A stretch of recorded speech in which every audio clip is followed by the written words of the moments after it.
This week, the 7-year process involving the Leadership Conference of Women's Religious comes to an end. Turkey is outraged at something Pope Francis said, and why are women so important to conflict resolution?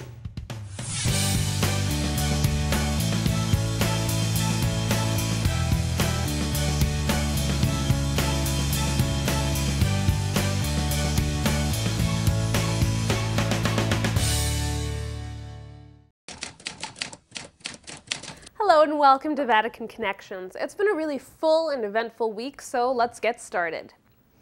The Council of Cardinals met in Rome this week. Now, this was their 9th meeting. Vatican spokesperson Father Federico Lombardi told journalists that the council reviewed the texts of more than 60 interventions made by cardinals at the last consistory, all of them dealing with curial reform. The Council also reviewed the final report regarding the Vatican's media outlets. Father Lombardi said he expects the Pope will name a new commission charged with implementing the recommendations in that report. As for the reform of the Curia, Father Lombardi said the cardinals seem to have decided to create 2 major dicasteries. One will be for charity, justice, and peace.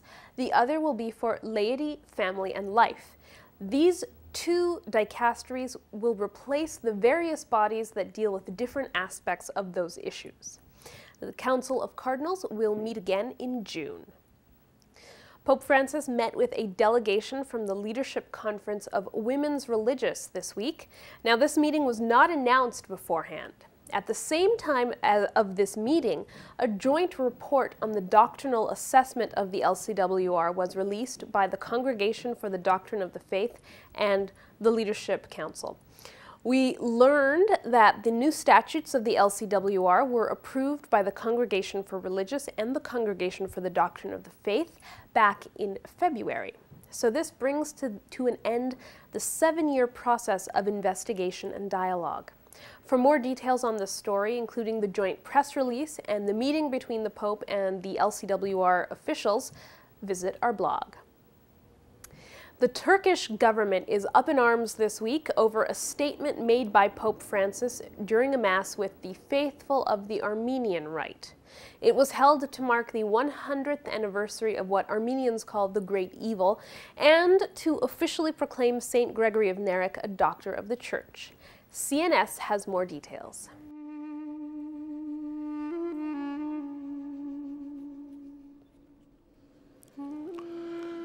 La nostra umanità ha vissuto nel secolo scorso 3 grandi tragedie inaudite. La prima, quella che generalmente viene considerata come il primo genocidio del XX secolo. Essa ha colpito il vostro popolo armeno. Dini liderlerden öncelikli beklentimiz barış çağrısında bulunmaları ve Avrupa'ya egemen olan İslamofobik ve anti-İslam tavırlardan uzak durmalarıdır.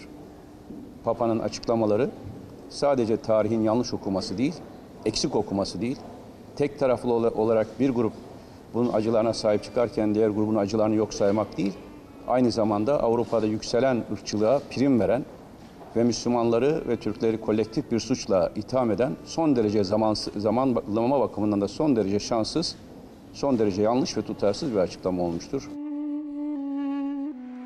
In 1915, 1.5 million Armenians were victims of a genocide carefully planned and systematically executed by the Ottoman Empire of the time.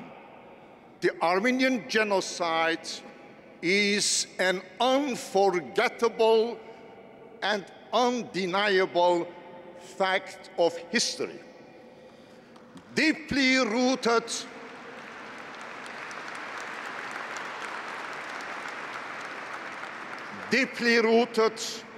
in the annals of modern history and in the common consciousness of the Armenian people. Therefore, any attempt to erase it from history and from our common memory is doomed to failure.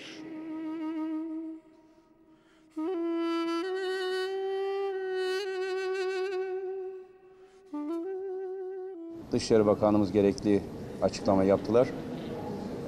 Vatikan Büyükelçimizi istişareler için geriye Türkiye'ye davet ettik. Gerekli tepkileri gösterdik. Buradan Sayın Papa'ya, bütün Hristiyan alemine bir çağrıda bulunmak istiyorum. Tarihi tartışmaları açacak olursak, herhalde bundan en fazla bir anlamda utanç duyacak olan unsurlar Avrupa içindeki unsurlardır. Oggi ricordiamo con cuore trafitto dal dolore, ma colmo della speranza nel Signore risorto, il 100° di quel tragico evento, di quell'immane e folle sterminio che i vostri antenati hanno crudelmente patito. Ricordarli è necessario, anzi doveroso, perché laddove non sussiste la memoria significa che il male tiene ancora aperta la ferita. Nascondere o negare il male è come lasciare che una ferita continui a sanguinare senza medicarla. Vatican spokesperson Father Federico Lombardi said the Vatican has taken note of Turkey's objections. He also said the Pope's words were clear as the sun and no further explanations are needed. Historians and scholars generally agree that 1.5 million Armenians were killed by Ottoman forces in 1915. Turkey maintains that Armenians were relocated and there were some casualties during that process, but far fewer than 1.5 million. 20 countries officially recognize the Armenian genocide. It is official, Pope Francis will visit South America this summer. The Vatican announced this week that the Pope will visit Ecuador from July 6th to 8th, then Bolivia from July 8th to 10th, and finally Paraguay from July 10 to 12th. The Pope's itinerary will be published closer to his departure date.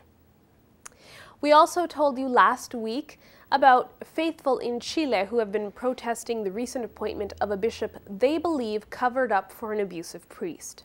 This week, members of the Vatican's Commission for the Protection of Minors met with Cardinal Sean O'Malley to express their concerns over the matter. One of the 4 people who met with the Cardinal is Peter Saunders, an abuse survivor himself. He told media prior to the meeting that he wants answers, otherwise he doesn't see much point to being on the commission.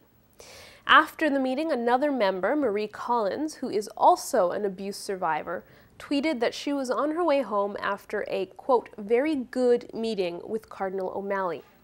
In a statement, the group later said Cardinal O'Malley vowed to take their concerns to the Pope. On a different note, the fight to end modern slavery has a new tool, an official Vatican webpage.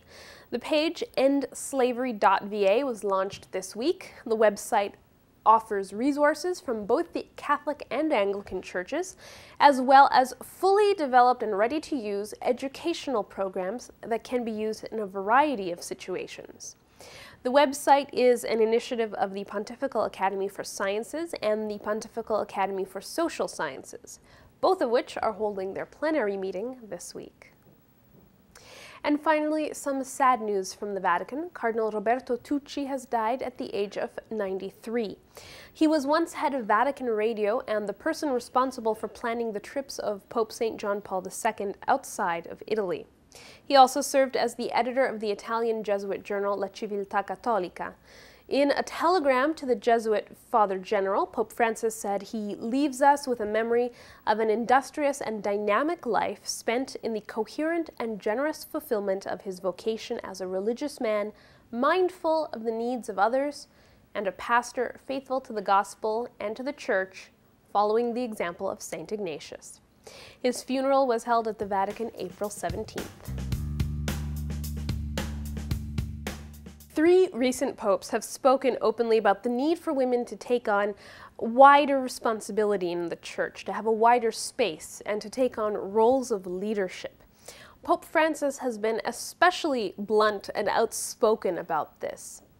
Well, this week, the U.S. Embassy to the Holy See organized a one-day conference on women's leadership in conflict resolution. One of the panelists was Dr. Donna Orsuto. She's the co-founder of the Lay Center at Foyer Unitas in Rome and a professor at the Gregorian University's Institute for Spirituality. She joins us by Skype to tell us more about this week's event. Dr. Orsuto, thank you for being with us. Can you tell us a bit about your presentation as a part of this conference? One of the things that I did, I was presenting the Christian point of view with a Muslim and a Jewish speaker as well. And what I tried to do was basically offer 3 preliminary points about the role of women in conflict resolution, especially women as leaders. And one of the first things that I pointed out was that very often women are involved in conflict resolution, and especially religious sisters. The problem is they're involved, but they don't talk about it very often. And so consequently, their work isn't often recognized. So that was really the first point I wanted to make, is that women are involved in conflict resolution. The second thing is that women, just like men, we shouldn't put women on a pedestal, or we shouldn't stereotype women.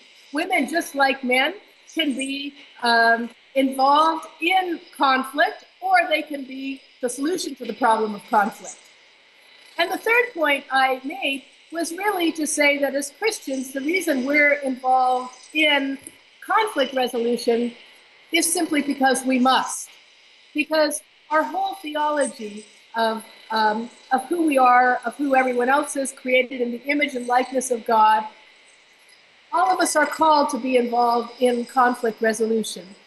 So really creating a culture of dialogue, a culture of encounter, a culture of peace isn't an optional activity for any Christian, woman or man. It's part of our vocation. So from that experience, from those first three points, I went on and I looked at various examples of women who were involved in conflict resolution. And the first thing I did was I asked myself, why did they get involved? Why did specific women get involved? And the answer that came back each time was, because we must. I used an example, for example, of a religious sister from North Uganda whose family had been destroyed by the LRA and who afterwards got involved in dialogue with child soldiers. I used her example, and when she was asked, why would you do this after your whole family was killed by these, by this army, why would you do it? And she simply said, because we must. Now, part of the day was a moderated discussion between the panelists and the participants. Can you give us a sense of what came out of that conversation? What were some of the key themes that came up? Well, I think one of the things that we saw is, because we had a Jewish speaker, a Christian, and a Muslim, the first thing I think that we saw is that there are many points that are in common, that all of us, from our different religious perspectives, believe that we are all created in the image and likeness of God, and that we're all called to make a contribution to promote peace and conflict. So that was certainly one thing that was mentioned.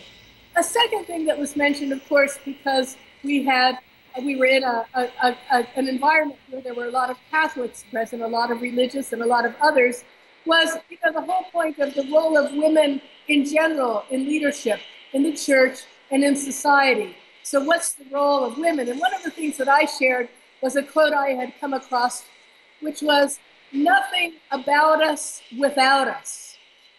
So in other words, to find ways within the structures of the church that women can offer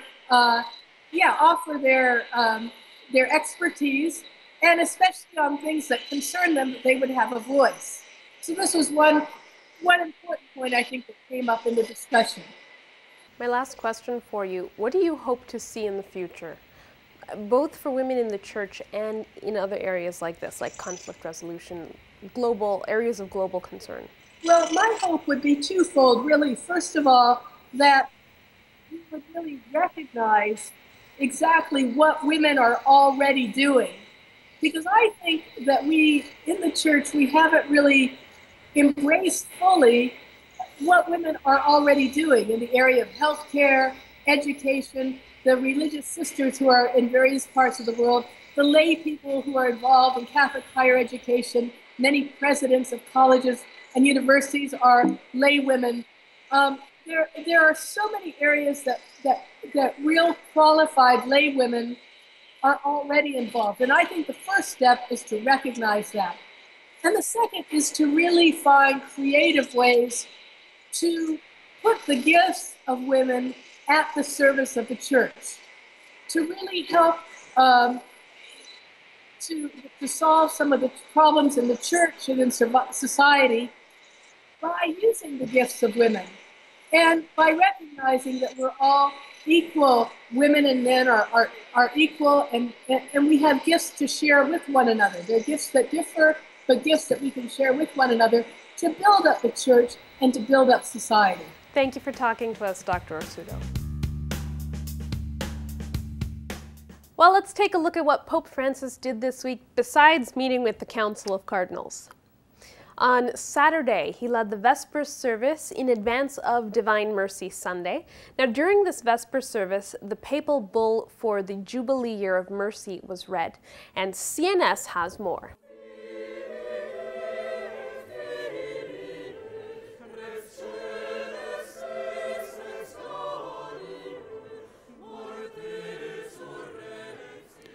Ho scelto la data dell'8 dicembre perché è carica di significato per la storia recente della Chiesa.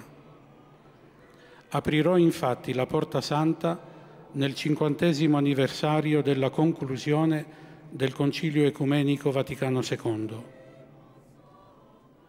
La Chiesa sente il bisogno di mantenere vivo quell'evento.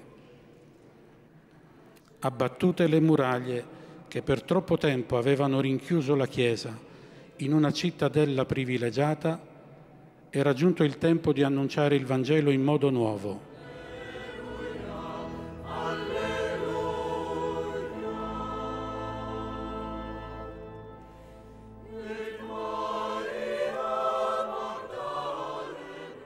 Ma perché oggi un giubileo della misericordia? Semplicemente perché la Chiesa, in questo momento di grandi cambiamenti epocali, è chiamata ad offrire più fortemente i segni della presenza e della vicinanza di Dio. È il tempo per la Chiesa di ritrovare il senso della missione che il Signore le ha affidato il giorno di Pasqua. Essere segno e strumento della misericordia del Padre. Ecco perché il Giubileo, perché questo è il tempo della misericordia. È il tempo favorevole per curare le ferite, per non stancarci di incontrare quanti sono in attesa di vedere e toccare con mano i segni della vicinanza di Dio, per offrire a tutti, la via del perdono e della riconciliazione. Sunday was the Mass for the faithful of the Armenian Rite, during which Saint Gregory of Narek was proclaimed a Doctor of the Church. This is where Pope Francis referred to the Armenian genocide. On Monday, the Council of Cardinals meeting began. Pope Francis takes part in all of the C9 meetings. On Wednesday, he took a break from the Cardinals meetings for the general audience. This week, he tackled a rather tricky topic. CNS has more.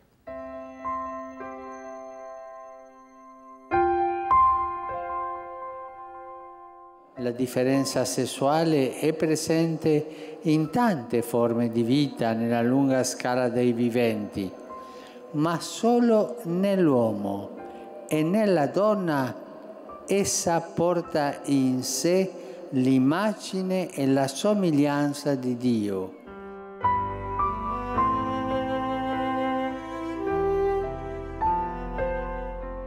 La differenza tra uomo e donna non è per la contrapposizione o la subordinazione, ma per la comunione e la generazione sempre ad immagine e somiglianza di Dio.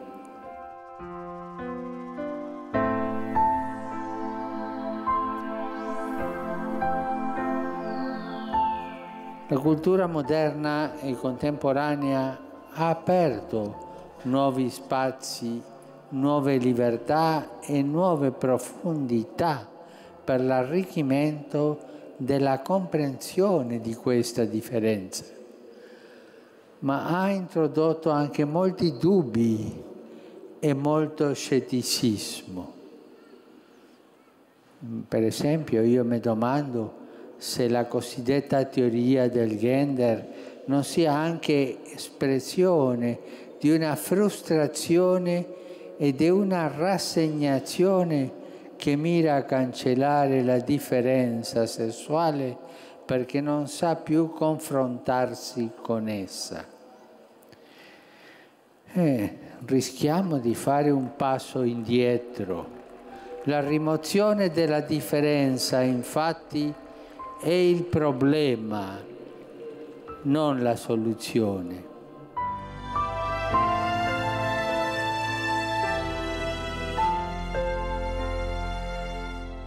Dobbiamo fare molto di più in favore della donna, se vogliamo ridare più forza alla reciprocità fra uomini e donne. È necessario, infatti, che la donna non solo sia più ascoltata, ma che la sua voce abbia un peso reale, un'autorevolezza riconosciuta nella società e nella Chiesa. And Pope Francis was scheduled to meet with the Italian President Sergio Mattarella on Saturday and lead the Regina Coeli at noon on Sunday.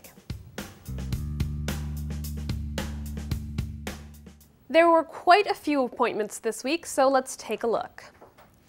All cardinals get appointed members of different Vatican dicasteries where their experience can be of use. So this week, the 15 cardinals under the age of 80 who were elevated in February received their appointments. For a full list of those appointments, visit our blog. It is worth noting that cardinals were appointed to a variety of councils, congregations, commissions, even some of those that will probably disappear when the Curia gets reformed. Among them, the Pontifical Council for Culture and the Pontifical Council for Justice and Peace. It has been openly discussed at the Vatican that these two councils will probably be absorbed into other dicasteries. The administration of the Patrimony of the Holy See has a new secretary. His name is Father Mauro Rivella. He has served the Italian Bishops' Conference and was a pastor at a parish in the Piedmont region until last year when he was called to the Vatican.